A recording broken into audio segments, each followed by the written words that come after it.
How's it going, everybody? Today we are going to work on After Effects and look at motion logic, pre-compose, we'll look at the curve editor, and a little bit of expressions. Okay, let's get started. I'm going to open up a new composition here and make this 1000 by 1000 pixels.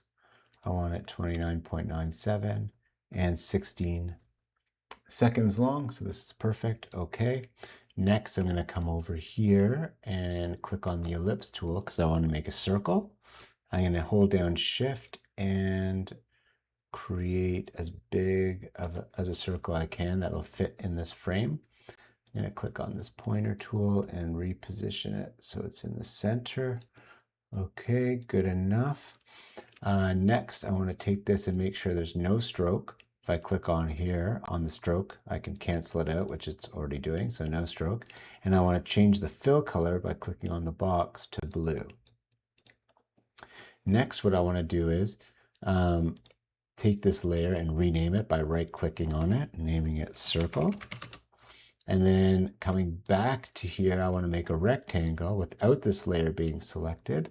And you see that star that's on the pointer there, that means it's a new shape. I want to make a square-ish rectangle.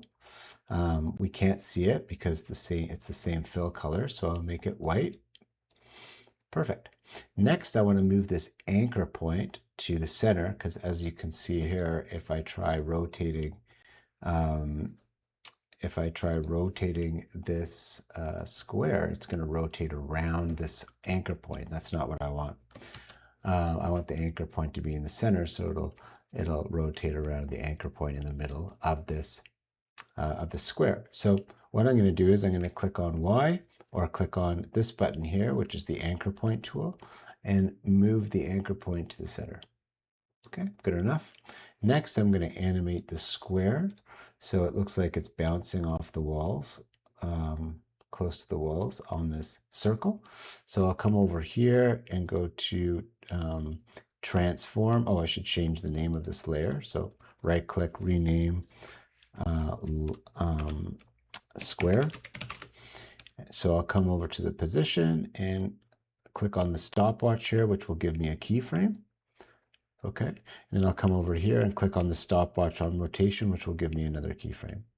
I'll come up to 1 second, okay, 1 second, okay, and bring the square down to around here where it's almost at the edge, but not really.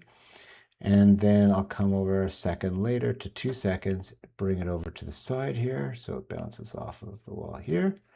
And then I'll go to 3 seconds here and copy the first frame position over to the 3 second position. And now I should have a perfect loop. Great. And you can see that it's bouncing off, like hitting the wall and coming back. So if I click on these keyframes and look at my value graph, you can see that it's very very straight and jaggedy, which is what I want. It's not easing or anything. So that's perfect. Next, I want to change the rotation. So there's some rotation. So I'm going to come to the last frame by clicking on this triangle. It's going to bring me to the last frame. I'll go into rotation here and click on 2. So it goes around 360 twice. Now let's see what that looks like. Great. Perfect. Next, what I want to do is add an effect now. Okay, I'm going to add an effect. I'm going to come over here and instead of going to this button, I'm going to come to my effect window here and type in echo.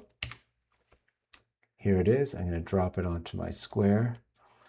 And now I have, under effects, I have echo. And as I watch this, you see that there's 2 happening now. And actually, I want more than that. Great. So now we see a nice echo. But now let's get a decay happening. So we see a fade out. Okay, and I think that's good right around there. Great. Maybe there should be 18. Yeah, good. Okay, Next, what I want to do is I want to loop this so it goes the entire 16 seconds. To do that, I'm not going to copy these keyframes. I'm just going to make a little expression that loops these keyframes without me having to copy them. To do that, I'm going to come onto the stopwatch here to the position. I need to loop the position and rotation. I'm going to click on the stopwatch. I'm going to hold down Alt, click on the stopwatch. It'll bring up this expression, and I'll type in loop out. Okay, and now I'll do the same thing for the rotation. I'll click on the rotation stopwatch and type in, well, sorry, Alt click on the rotation stopwatch and choose loop out. Okay, press enter.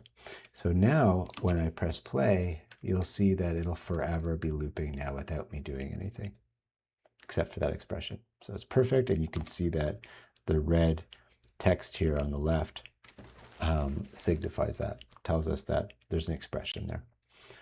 Okay, so this is my animation for this section. So I'm good with that. Let's go back to our project and make a new comp.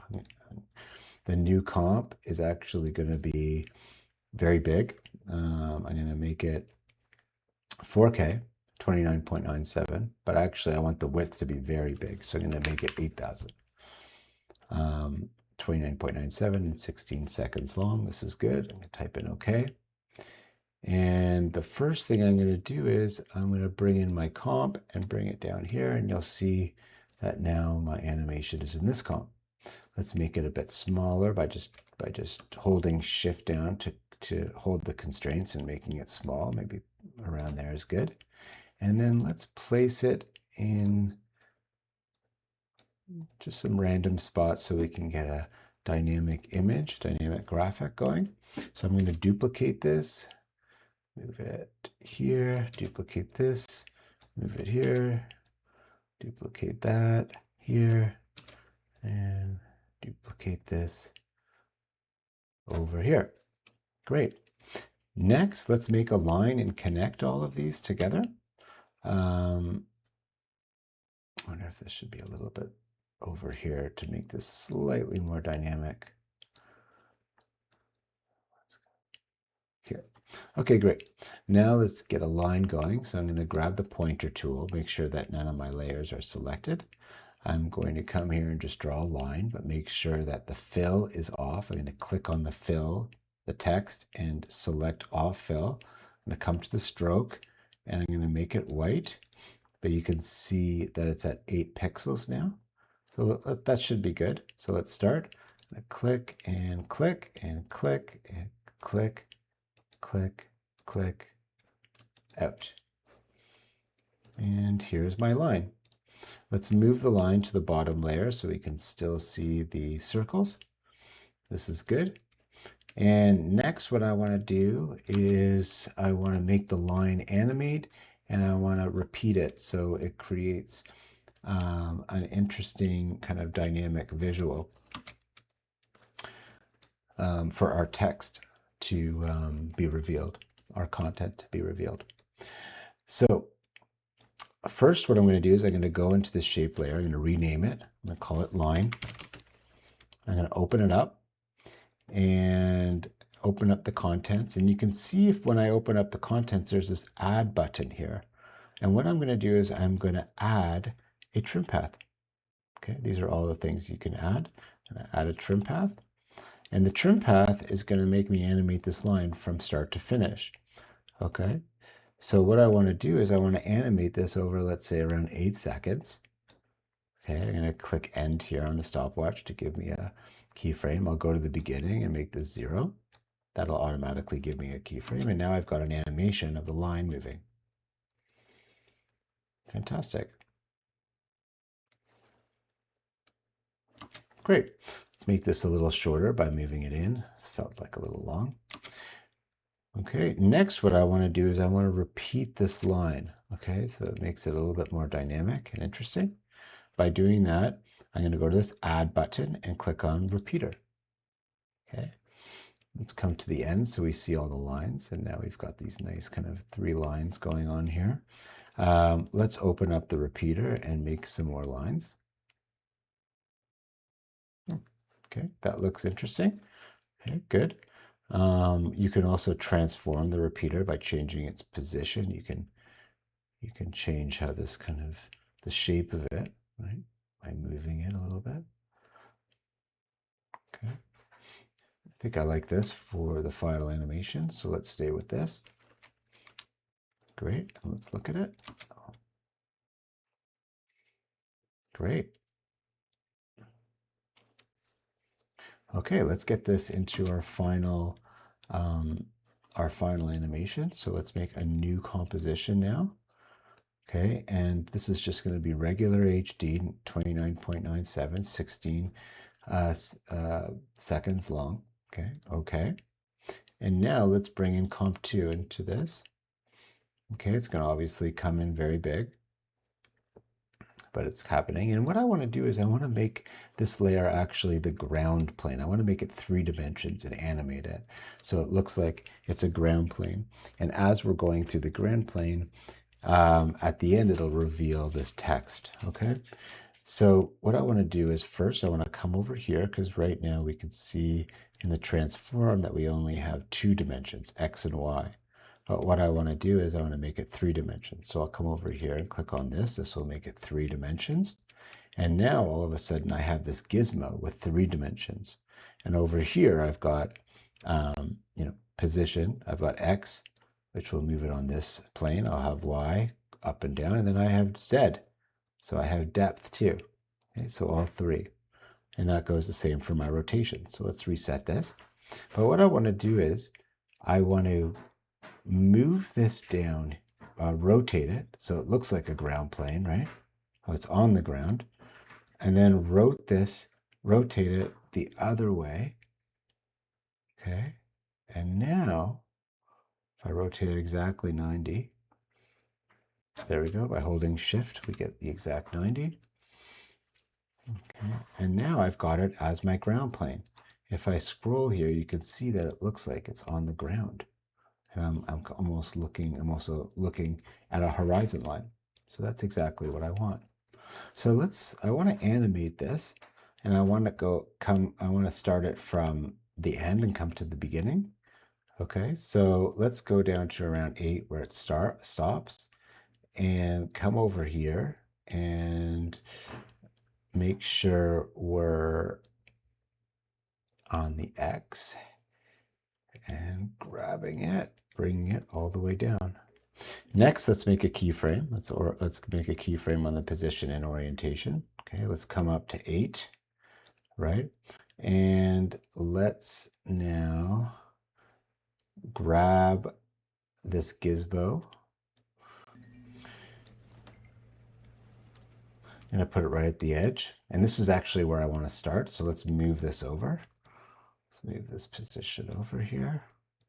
Switch the keyframes. And now we can see the animation going. It's a little bit slow, so let's bring this keyframe forward.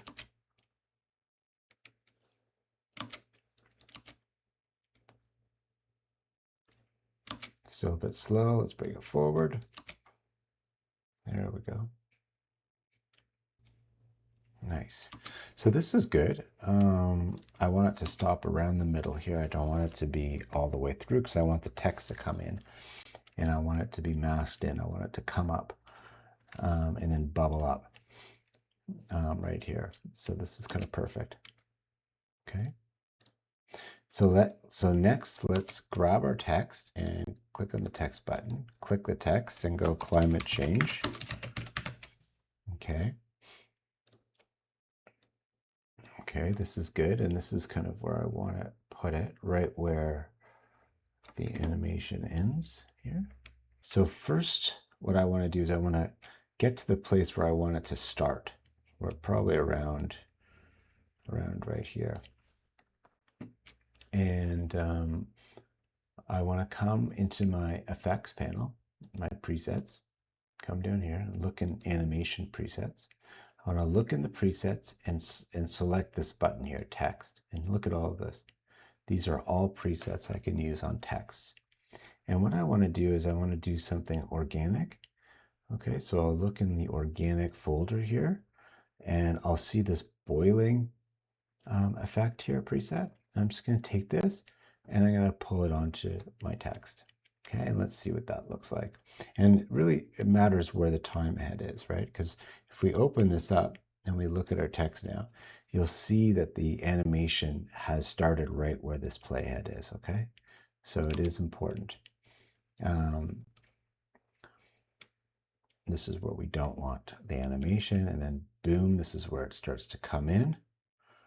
Okay, and out. Okay, so now what we have to do is we have to create a track mat, right? So we can have a track mat so when it comes here, we don't see it. Okay, it just comes up. So to do that, let's just let's take a cube. Okay, make sure no layers are selected and that star comes up, right? And let's just draw a cube right where we want, make it white so we can see it, right where we want the text to come in. Okay, this is good. And then let's change the name of this to, mask. Okay. And then what I want to do is I want to take the climate change and I want to use the mask as the mask layer as a track mat. To do that, I've got to come down to my bottom left and expand this layer, okay, and then expand this window, and all of a sudden now I've got track mat, right? So expand the window right down here, okay, and then I'm going to just take this pick whip here. You can see track mat pick whip, select layer to use as a mat, right? And I want to use this layer. Okay, so I'm just going to grab it, and now I'm using it as a mask. So if I come over here, you'll see that it just pops up where I want it to and comes out. Okay.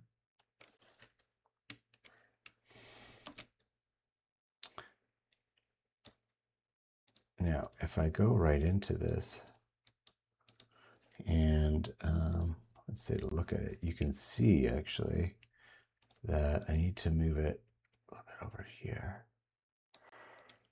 Okay.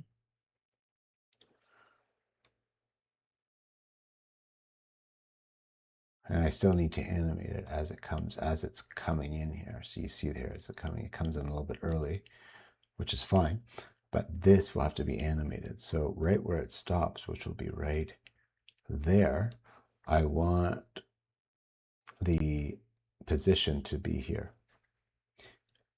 But when it comes in right here, okay, I want the position to be slightly, on the Y, slightly higher right here. Okay. So let's see what that looks like. Okay, now it's popping up close. Let's watch it. It's a little slightly off. Oh, it's pretty close though. That's where it comes in. Yeah, that's pretty good.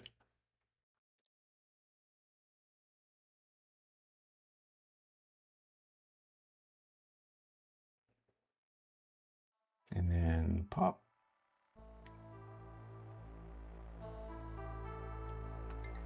Thanks, guys. See you soon.